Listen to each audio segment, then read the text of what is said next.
നമസ്കാരം. മെഡിസിൻ അപ്ഡേറ്റ്സിൻ്റെ പുതിയ എപ്പിസോഡിലേക്ക് എല്ലാവർക്കും സ്വാഗതം. ഞാൻ ഡോക്ടർ സിജിൽ. ഇന്നത്തെ എപ്പിസോഡിൽ കോർട്ടിസോൾ, അതായത് നമ്മുടെ അഡ്രിനൽ ഗ്ലാൻഡിൽ നിന്നും ഉൽപ്പാദിപ്പിക്കുന്ന ഒരു ഹോർമോണാണ് കോർട്ടിസോൾ. ഈ കോർട്ടിസോൾ കുറയുമ്പോൾ ഉണ്ടാകുന്ന ചില പ്രത്യേകതകൾ, ശരീരത്തിലുണ്ടാകുന്ന വ്യതിയാനങ്ങൾ, അതിനെക്കുറിച്ചാണ് ഇന്നത്തെ എപ്പിസോഡിൽ നമ്മൾ സംസാരിക്കുന്നതിന്. നമ്മുടെ കഴിഞ്ഞ എപ്പിസോഡുകൾ കണ്ട ഒരാൾ അവർ പറഞ്ഞിട്ടാണ് പ്രത്യേകിച്ചും ഈ എപ്പിസോഡ് ഞാൻ ചെയ്യുന്നത്. അപ്പോൾ ഈ അഡ്രിനൽ ഗ്ലാൻഡിനെ കുറിച്ച് പറയുമ്പോൾ നമ്മുടെ ശരീരത്തിൽ 2 അഡ്രിനൽ ഗ്ലാൻഡ്സ് ആണുള്ളത്. 2 കിഡ്നിയുടെയും മുകളിലായിട്ടാണ് അഡ്രിനൽ ഗ്ലാൻഡ് സ്ഥിതി ചെയ്യുന്നത്. ഇതിനെ സുപ്രാറീനൽ ഗ്ലാൻഡ് എന്ന് പറയാറുണ്ട്. അപ്പോൾ ഓരോ ഗ്ലാൻഡിനും ചെറിയൊരു ഗ്ലാൻഡാണ്. 10 ഗ്രാം വരെ തൂക്കം വരുന്ന ഒരു ചെറിയൊരു സ്ട്രക്ചറാണ് ഈ അഡ്രിനൽ ഗ്ലാൻഡിനുള്ളത്. അപ്പോൾ അഡ്രിനൽ ഗ്ലാൻഡ് രണ്ടായിട്ട്, ആ ഗ്ലാൻഡിന് 2 ഭാഗങ്ങളുണ്ട്. അഡ്രിനൽ കോർട്ടെക്സ് എന്നറിയപ്പെടുന്ന അതിൻ്റെ മുകൾ ഭാഗവും അഡ്രിനൽ മെഡുല എന്നറിയപ്പെടുന്ന അതിൻ്റെ ഉൾഭാഗവും. അപ്പോൾ അഡ്രിനൽ കോർട്ടെക്സിൽ തന്നെ 3 രീതിയിലുള്ള ഹോർമോൺസ് ഉൽപ്പാദിപ്പിക്കപ്പെടുന്നുണ്ട്. അഡ്രിനൽ മെഡുലയിൽ നിന്നും അഡ്രിനാലിൻ, നോറഡ്രിനാലിൻ, ആ രീതിയിലുള്ള ഹോർമോൺസ് ഉൽപ്പാദിപ്പിക്കപ്പെടുന്നുണ്ട്. അപ്പോൾ അഡ്രിനൽ കോർട്ടെക്സ്, അതിൽ ഗ്ലൂക്കോകോർട്ടിക്കോയിഡ്സ്, ആ ഹോർമോണാണ് കോർട്ടിസോൾ. കോർട്ടെക്സിൻ്റെ സോണ ഗ്ലോമറുലോസ എന്നറിയപ്പെടുന്ന ഭാഗത്തു നിന്നും ഉൽപ്പാദിപ്പിക്കപ്പെടുന്ന ഗ്ലൂക്കോകോർട്ടിക്കോയിഡ്, ഒരു സ്റ്റിറോയിഡ് ഹോർമോണാണ് കോർട്ടിസോൾ. നമ്മുടെ ശരീരത്തിന് വളരെ പ്രധാനപ്പെട്ട ഒരു ഹോർമോൺ തന്നെയാണ് ഈ കോർട്ടിസോൾ. ശരീരത്തിൻ്റെ ദൈനംദിന പ്രവർത്തനങ്ങൾക്കും നമ്മളുടെ ബ്ലഡ് സർക്കുലേഷൻ്റെ ഘടകങ്ങൾ ഒരു പ്രോപ്പർലി മെയിൻറ്റെയിൻ ചെയ്ത് പോകുന്നതിനും, സോഡിയം പൊട്ടാസ്യം ബാലൻസൊക്കെ മെയിൻറ്റെയിൻ ചെയ്ത് പോകുന്നതിനും ഒക്കെ വളരെ പ്രധാനപ്പെട്ട ഹോർമോൺസ് തന്നെയാണ് കോർട്ടിസോൾ. അതേപോലെ തന്നെ മിനറലോകോർട്ടിക്കോയിഡ് എന്നറിയപ്പെടുന്ന ആൽഡോസ്റ്റെറോൺ ഹോർമോൺസും നമ്മുടെ ഇതിൽ നിന്ന് ഉൽപ്പാദിക്കപ്പെടുന്നുണ്ട്. പിന്നെ അഡ്രിനൽ ഗ്ലാൻഡിൽ നിന്ന് കോർട്ടെക്സ് എന്ന് വരുന്നതാണ് ആൻഡ്രജൻ പ്രിക്കോർസേഴ്സ്. ഇപ്പോൾ നമ്മുടെ സെക്സ് ഹോർമോണിൻ്റെ, നമ്മുടെ മെയിൽ ആൻഡ് ഫീമെയിൽ സെക്സ് ഹോർമോൺസിൻ്റെ പ്രിക്കോർസേഴ്സ് ആയിട്ട്, അതിൻ്റെ മുന്നോടിയായിട്ട് ഉണ്ടാകുന്ന DHEA എന്നറിയപ്പെടുന്ന ഒരു കെമിക്കൽ, അതും അഡ്രിനൽ ഗ്ലാൻഡിൻ്റെ നിന്നാണ് ഉൽപ്പാദിപ്പിക്കപ്പെടുന്നത്. അപ്പോൾ ഈ DHEAയിൽ നിന്നുമാണ് നമ്മളുടെ ഓവറി അല്ലെങ്കിൽ ടെസ്റ്റിസ്, നമ്മളുടെ സെക്സ് ഹോർമോൺസ് ഉൽപ്പാദിപ്പിക്കപ്പെടുന്നത്. അപ്പോൾ അങ്ങനെ വളരെ പ്രധാനപ്പെട്ട ഹോർമോണുകൾ ഉൽപ്പാദിപ്പിക്കുന്ന ഒരു ഗ്ലാൻഡാണ് അഡ്രിനൽ ഗ്ലാൻഡ്.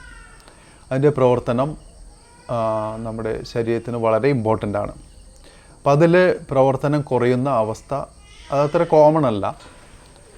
10,000-5 പേരാണ് അതിൻ്റെ സ്റ്റാറ്റിസ്റ്റിക്സ് പറയുന്നത്. അപ്പോൾ അതിന് പല രീതിയിലുള്ള കാരണം കൊണ്ടുണ്ടാകാം.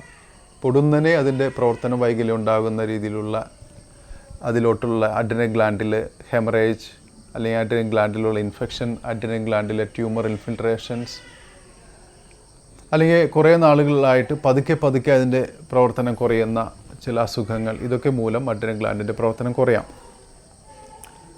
ഏറ്റവും കൂടുതലായിട്ട് അഡ്രിനൽ ഗ്ലാൻഡിൻ്റെ പ്രവർത്തനം കുറയുന്നത് അത് നമ്മൾ സ്റ്റിറോയിഡ് ടാബ്ലറ്റ്സ് കൂടുതലായിട്ട് ഉപയോഗിക്കുന്ന ഒരു സമയത്താണ്.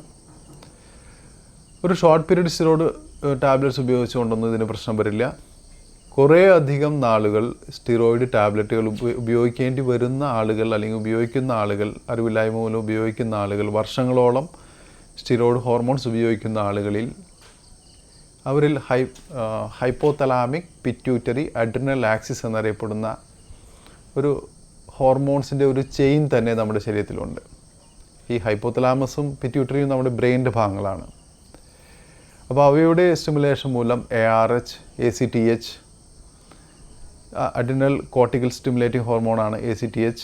അപ്പോൾ ACTHൻ്റെയൊക്കെ സെക്രീഷൻസ് നമ്മൾ സ്ഥിരമായിട്ട് വൈസലോൺ അല്ലെങ്കിൽ സ്റ്റിറോയിഡ് ഗുളികകൾ ഉപയോഗിക്കുമ്പോൾ ഈ ACTHൻ്റെയൊക്കെ സ്റ്റിമുലേഷൻ വളരെ കുറയും. അങ്ങനെ ഹൈപ്പോതലാമിക് പിറ്റ്യൂട്ടറി അഡ്രിനൽ ആക്സിസ് അത് സപ്രസ്ഡ് ആവും. അതുമൂലം അഡ്രിനൽ ഗ്ലാൻഡിൻ്റെ സെക്രീഷൻസ് കുറയും. അപ്പോൾ അങ്ങനെ ഉണ്ടാകുന്നതാണ് ഏറ്റവും കൂടുതലായിട്ട് കണ്ടുവരുന്ന അഡ്രിനൽ ഗ്ലാൻഡിൻ്റെ പ്രശ്നം. ഇനി രണ്ടാമതായിട്ട് അഡ്രിനൽ ഗ്ലാൻഡിൻ്റെ പ്രശ്നമായിട്ട് ഉണ്ടാകുന്നത് ഓട്ടോ ഇമ്മ്യൂൺ ഡിസോർഡേഴ്സ് ആണ്. അഡ്രിനൽ ഗ്ലാൻഡിനെതിരെ നമ്മുടെ ശരീരത്തിൽ ആൻറ്റിബോഡീസ് ഉണ്ടായിട്ട് അഡ്രിനൽ ഗ്ലാൻഡിനെ നശിപ്പിച്ച് കളയുന്ന ഓട്ടോ ഇമ്മ്യൂൺ ഡിസോർഡേഴ്സ്, അത് ഒരു മേജർ കോസ് തന്നെയാണ്. പിന്നെ കഞ്ചനിറ്റലായിട്ട് ജനിതകപരമായിട്ടുള്ള ചില പ്രശ്നങ്ങൾ മൂലം കഞ്ചനിറ്റൽ അഡ്രിനൽ ഹൈപ്പർപ്ലേസിയ എന്നറിയപ്പെടുന്ന അഡ്രിനൽ ഗ്ലാൻഡിൻ്റെ പ്രവർത്തന വൈകല്യം അതും ഉണ്ടാകാം. അഡ്രിനൽ ഗ്ലാൻഡിൻ്റെ ഡാമേജ് മൂലം ഉണ്ടാകുന്ന അഡ്രിനൽ ഗ്ലാൻഡിൻ്റെ പ്രവർത്തന വൈകല്യത്തിനെ നമ്മൾ പ്രൈമറി അഡ്രിനൽ ഇൻസഫിഷ്യൻസി അല്ലെങ്കിൽ ഡെഫിഷ്യൻസി എന്ന് പറയും. ഞാൻ നേരത്തെ പറഞ്ഞ പോലെ ബ്രെയിനിൽ നിന്ന് വരുന്ന ഹൈപ്പോതലാമസ്, പിറ്റ്യൂട്ടറി, അതിൻ്റെ പ്രവർത്തന വൈകല്യം മൂലം ഉണ്ടാകുന്ന അഡ്രിനൽ ഗ്ലാൻഡിൻ്റെ പ്രവർത്തന വൈകല്യത്തിനെ സെക്കൻഡറി അഡ്രിനൽ ഡെഫിഷ്യൻസി എന്ന് പറയും. അപ്പോൾ ഇത് രണ്ടും കുറച്ച് വ്യത്യാസങ്ങളൊക്കെ ഉണ്ട് നമ്മുടെ ഓരോ പേഷ്യൻറ്റിനും. അപ്പോൾ അഡ്രിനൽ ഗ്ലാൻഡിൽ നിന്നും ഉണ്ടാകുന്ന പ്രവർത്തന വൈകല്യം മൂലം ഉണ്ടാകുമ്പോൾ ഞാൻ നേരത്തെ പറഞ്ഞിട്ടുള്ള കോർട്ടിസോളും ആൽഡോസ്റ്റിറോണും സെക്സ് ഹോർമോൺസും കുറയും. അപ്പോൾ അതിൻ്റെ എല്ലാ ബുദ്ധിമുട്ടുകളും ആ പേഷ്യൻറ്റിൽ ഉണ്ടാകും. ഇനി ബ്രെയിനിൽ നിന്നും വരുന്ന ACTHൻ്റെ പ്രവർത്തന വൈകല്യം മൂലം ഉണ്ടാകുന്ന അഡ്രിനൽ ഡെഫിഷ്യൻസിയിൽ കോർട്ടിസോൾ മാത്രം കുറയും. ആൽഡോസ്റ്റിറോൺ നോർമലായിരിക്കും. മിനറലോകോർട്ടിക്കോയിഡ്, അതായത് സോഡിയം പൊട്ടാസ്യം ബാലൻസ് നിലനിർത്തുന്ന, സർക്കുലേറ്ററി ബാലൻസ് നിലനിർത്തുന്നത് ഒരുവിധം നോർമൽ, പെർഫെക്റ്റ്ലി നോർമൽ ആയിരിക്കില്ല എങ്കിൽ കൂടി നോർമൽ ആയിരിക്കും. അത് മാത്രമല്ല സെക്സ് ഹോർമോൺസ്, അതിൻ്റെ പ്രിക്കസേഴ്സ് DHEA എന്നറിയപ്പെടുന്ന പ്രിക്കസേഴ്സ്, ഈ രണ്ട് ഭാഗങ്ങളിലും ഈ രണ്ട് രീതിയിലുള്ള പ്രൈമറിയിലും സെക്കൻഡറിയിലും കുറയും. ഇനി വേറൊരു രീതിയിൽ റെയറായിട്ട് അഡ്രിനൽ ഗ്ലാൻഡിൽ പ്രവർത്തന വൈകല്യം വരുന്നൊരു സിൻഡ്രോമാണ് ഷീഹാൻ സിൻഡ്രോം. അപ്പോൾ ഇതെങ്ങനെയാണെന്ന് വെച്ചാൽ സാധാരണ നമ്മളൊരു പ്രഗ്നൻസി കഴിഞ്ഞ് പോസ്റ്റ് പാർട്ടം ഹെമറേജ്, അതായത് കുഞ്ഞിനെ ഡെലിവറി ചെയ്തതിന് ശേഷം വല്ലാതെ ബ്ലീഡിങ് ഉണ്ടാകുന്ന അവസ്ഥയാണ് പോസ്റ്റ് പാർട്ടം ഹെമറേജ് എന്ന് പറയുന്നത്. അതിൻ്റെ പ്ലാസൻ്റയുടെ ചില പ്രശ്നങ്ങൾ മൂലവും അല്ലെങ്കിൽ PPH, പോസ്റ്റ് പാർട്ടം മറ്റേ പ്രഷർ അനിയന്ത്രിതമായിട്ട് കൂടുന്ന മൂലം എക്ലാംസിയ, പ്രീ എക്ലാംസിയ, അങ്ങനെയുള്ള പല കാരണങ്ങൾ മൂലം പോസ്റ്റ് പാർട്ടം ഹെമറേജ് ഉണ്ടാകാം. അങ്ങനെ കുറേയധികം ബ്ലഡ് പെട്ടെന്ന് പോകുമ്പോൾ പിറ്റ്യൂട്ടറിയിലോട്ടുള്ള ബ്ലഡ് സർക്കുലേഷൻ കുറഞ്ഞ് ആ ഭാഗത്ത് ഡാമേജ് വന്ന് അതിനുശേഷം പിറ്റ്യൂട്ടറി അപ്പോപ്ലെക്സി എന്ന് പറയും. അതിനുശേഷം ഉണ്ടാകുന്ന അഡ്രിനൽ ഫെയിലിയറിനെ ഷീഹാൻ സിൻഡ്രോം എന്ന് പറയും. അപ്പോൾ അതിൽ മറ്റേ അഡ്രിനൽ മാത്രമല്ല തൈറോയ്ഡ് ഗ്ലാൻഡും പ്രവർത്തനരഹിതമാകും, ഷീഹാൻ സിൻഡ്രോം. അപ്പോൾ ഇതൊക്കെയാണ് അഡ്രിനൽ ഗ്ലാൻഡിൻ്റെ പ്രവർത്തന വൈകല്യം ഉണ്ടാക്കാനുള്ള പ്രധാനപ്പെട്ട കാരണങ്ങൾ. അപ്പോൾ ഇത് പെട്ടെന്ന് അഡ്രിനൽ ഗ്ലാൻഡ് പ്രവർത്തനം നിലച്ച് പോയി കഴിഞ്ഞാൽ നമ്മൾ ഷോക്കിലോട്ട് പോകും. സർക്കുലേഷൻ ശരിക്കും നടക്കില്ല, ഷോക്കിലോട്ട് പോകും. അതിശക്തമായിട്ടുള്ള വയറ്റുവേദന ഉണ്ടാകും. കണ്ടിന്യൂസ് ആയിട്ട് ഛർദ്ദിച്ചുകൊണ്ടിരിക്കും, ഓർമ്മ പോകും, എഴുന്നേറ്റ് നിൽക്കാൻ പറ്റില്ല, വല്ലാതെ പോസ്റ്റൽ ഹൈപ്പോടെൻഷൻ, എഴുന്നേറ്റ് നിന്നാൽ അപ്പം തന്നെ വീഴും. അപ്പോൾ അങ്ങനെ ഒരു അഡ്രിനൽ ക്രൈസിസിലോട്ട് പോകും പേഷ്യൻ്റ്, സൂക്ഷിച്ചില്ലെങ്കിൽ മരിച്ചു പോകും. അങ്ങനെ പെട്ടെന്ന് അഡ്രിനൽ ഗ്ലാൻഡ് പ്രവർത്തനരഹിതമാകുന്ന ഒരു സിറ്റുവേഷൻ വളരെ ഡേഞ്ചറസ് ആണ്, വളരെ ക്രിട്ടിക്കലാണ്. അതിലൊരു സ്റ്റിറോയിഡ് ഇഞ്ചക്ഷൻ കൊടുത്താൽ പെട്ടെന്ന് തന്നെ ഇമ്പ്രൂവ് ചെയ്യും പേഷ്യൻ്റ്. അപ്പോൾ അതോടനുബന്ധിച്ച് സെപ്സിസ് ഉണ്ടാകും. അപ്പോൾ സ്ട്രോങ് ആൻറ്റിബയോട്ടിക്സും കൊടുക്കേണ്ടി വരും. ഇനി അഡ്രിനൽ ഗ്ലാൻഡ് ഇങ്ങനെ കുറേശ്ശെ കുറഞ്ഞു പോയിട്ട് അത് ബോഡി അതിനായിട്ട് ഇങ്ങനെ നിൽക്കുന്ന സമയത്ത് ഏറ്റവും പ്രധാനം ഭയങ്കര ക്ഷീണമായിരിക്കും. ഒന്നിനും ഒരു എനർജി ഇല്ലാത്ത അവസ്ഥയായിരിക്കും. ഒന്നിനും ഒരു എനർജി ഇല്ല, എക്സൈറ്റ്മെൻ്റ് ഇല്ല, ക്ഷീണം, സദാസമയവും ക്ഷീണം. വെയിറ്റ് ലോസ് ഉണ്ടാകും, വെയിറ്റും കുറയും. അപ്പോൾ ഇത് കാണുമ്പോൾ നമ്മൾ സാധാരണ ചെയ്യുന്ന ടെസ്റ്റുകളൊക്കെ നോർമലായിരിക്കും ചെയ്യും.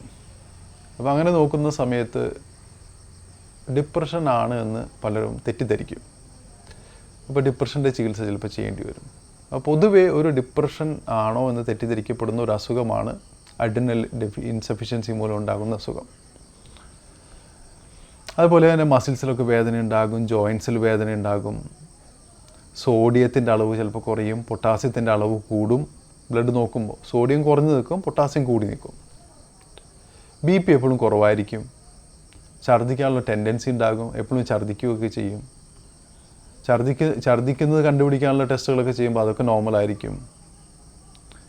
അപ്പോൾ ഇങ്ങനെ ഭയങ്കരമായ ക്ഷീണവും ബുദ്ധിമുട്ടും ഛർദി മയാൾജിയ ഇങ്ങനെയുള്ള പ്രശ്നങ്ങളൊക്കെ ഉണ്ടാകും. അഡ്രിനൽ ഗ്ലാൻഡ് പ്രവർത്തന വൈകല്യം ഉണ്ടാകുമ്പോൾ ACTH കൂടുന്നതുകൊണ്ട് പിഗ്മെൻറ്റേഷൻസ് കൂടും. ശരീരത്തിൻ്റെ പല ഭാഗങ്ങളിലും പ്രത്യേകിച്ചും വേറെ ടയർ വരുന്ന ഭാഗങ്ങളിൽ ആകെ നമ്മൾ വെളുത്ത ആളാണെന്ന് വെച്ചാൽ കറുത്ത് പോകും. ആ ഭാഗങ്ങൾ മാത്രമായിട്ട് ഇങ്ങനെ കറുത്ത് പിഗ്മെൻറ്റ്സ് വരും. ചില ആളുകൾ വായ്ക്കകത്തും പിഗ്മെൻറ്റേഷൻസ് ഉണ്ടാകും. പിഗ്മെൻ്റ് എന്ന് വെച്ചാൽ ഒരു ബ്രൗണിഷ് ഒരു ബ്ലാക്ക് കളറിലുള്ള പിഗ്മെൻറ്റ്സ് തിക്കൻ്റെ സ്കിന്നായിട്ട് നമ്മുടെ ജോയിൻറ്റിൻ്റെ ഭാഗങ്ങളിലും നമ്മുടെ ഈ മുട്ടുകളിലും മറ്റേ ചെറിയ ഈ വിരലിൻ്റെയൊക്കെ ജോയിൻറ്റിൻ്റെ ഭാഗങ്ങളിലൊക്കെ പിഗ്മെൻറ്റ്സ് ഡെവലപ്പ് ചെയ്യും. നേരെ മറിച്ച് ബ്രെയിനിൽ നിന്നും വരുന്ന പിറ്റ്യൂട്ടറി ഹൈപ്പോതലാമിക് ആ റീജിയനിൽ നിന്നും വരുന്ന പ്രശ്നം മൂലമുണ്ടാകുന്ന അഡ്രിനൽ ഹോർമോണിൻ്റെ കുറവിൽ അവർ ഭയങ്കര പെയിലായിരിക്കും, നല്ല വെളുത്തിരിക്കും. ഒരു പ്രത്യേക രീതിയിലുള്ള വെളുപ്പായിരിക്കും ആ പേഷ്യൻസിനെ കാണുമ്പോൾ. ഒരു കാണുമ്പോൾ നല്ല ഐശ്വര്യമൊക്കെ തോന്നും, നല്ല വെളുപ്പൊക്കെ തോന്നും. പക്ഷേ അവരിലെ കോർട്ടിസോൾ കുറവായതുകൊണ്ട് ഭയങ്കര ക്ഷീണം, അനീമിയ, TSHൻ്റെ വേരിയേഷൻസ് ഇങ്ങനെയുള്ള പ്രശ്നങ്ങളൊക്കെ ഉണ്ടാവും. സോഡിയം പൊട്ടാസ്യം വേരിയേഷൻസ് രണ്ടുപേരിലും ഉണ്ടാവും. ഈ 2 ഗ്രൂപ്പ് ആളുകളിലും സെക്സ് ഹോർമോൺസ് കുറവായിരിക്കും. DHEA കുറയുന്നതുകൊണ്ട് സെക്സ് ഹോർമോൺ പ്രൊഡക്ഷൻ കുറവായിരിക്കും. പലപ്പോഴും സ്ത്രീകളിൽ പ്രൈമറി എയർലി ഒവേറിയൻ ഫെയിലിയർ, അവർ മെൻസസ് ഒക്കെ നേരത്തെ തന്നെ നിന്നുപോകും. ലോസ് ഓഫ് ലിബിഡോ, സെക്സിനൊന്നും യാതൊരു താല്പര്യവും ഉണ്ടാവില്ല. ആണുങ്ങളിൽ പ്യൂബിക് ആൻഡ് ആക്സിലറി ഹെയർ ഒക്കെ പോവും, ഹെയർ ലോസ് ഉണ്ടാവും, മീശയും താടി ഇതൊക്കെ നന്നായിട്ട് കുറയും. ആക്സിലറി റീജിയനിലെ ഹെയർ പോവും, പ്യൂബിക് റീജിയനിലെ ഹെയർ ഒക്കെ പോവും. അപ്പോൾ ഇങ്ങനെ ഇതൊക്കെയാണ് ഈ അഡ്രിനൽ ഗ്ലാൻഡ് അല്ലെങ്കിൽ അതിൻ്റെ സെക്രീഷൻസ് കുറയുമ്പോൾ, കോർട്ടിസോൾ, മിനറൽ കോർട്ടിക്കോയിഡ് ഈ സെക്രീഷൻസ് കുറയുമ്പോഴൊക്കെ ഉണ്ടാകുന്നത്. ഇതിൻ്റെ ചികിത്സ എന്ന് പറയുന്നത് ഹൈഡ്രോകോർട്ടിസോൺ എന്നറിയപ്പെടുന്ന സ്റ്റിറോയിഡ് ഹോർമോണാണ്. സ്റ്റിറോയിഡ് മരുന്നാണ് നമ്മൾ സാധാരണ കൊടുക്കുന്നത്. 25-30 മില്ലിഗ്രാമൊക്കെ ദിവസം കൊടുക്കേണ്ടി വരും. 3 നേരമായിട്ട് കൊടുക്കും. അത് രാവിലെ തന്നെ അതിൻ്റെ പകുതി കൊടുക്കും, ഉച്ചയ്ക്കും വൈകിട്ടും ബാക്കി പകുതി കൊടുക്കും. അത് കൊടുത്താൽ തന്നെ ബാക്കി നമ്മുടെ എല്ലാ സംഭവങ്ങളും ഒരുവിധം നോർമലായിട്ട് മുന്നോട്ട് പോകാനായിട്ട് പറ്റും. അപ്പോൾ ഇത്രയുമാണ് ഈ അഡ്രിനൽ ഗ്ലാൻഡിൻ്റെ പ്രവർത്തന വൈകല്യത്തെക്കുറിച്ച് എനിക്ക് പറയാനുള്ളത്. ഇത് പലർക്കും ഉപകാരപ്രദമാവും എന്ന് ഞാൻ കരുതുന്നു. എല്ലാവർക്കും എൻ്റെ നന്ദി, നമസ്കാരം.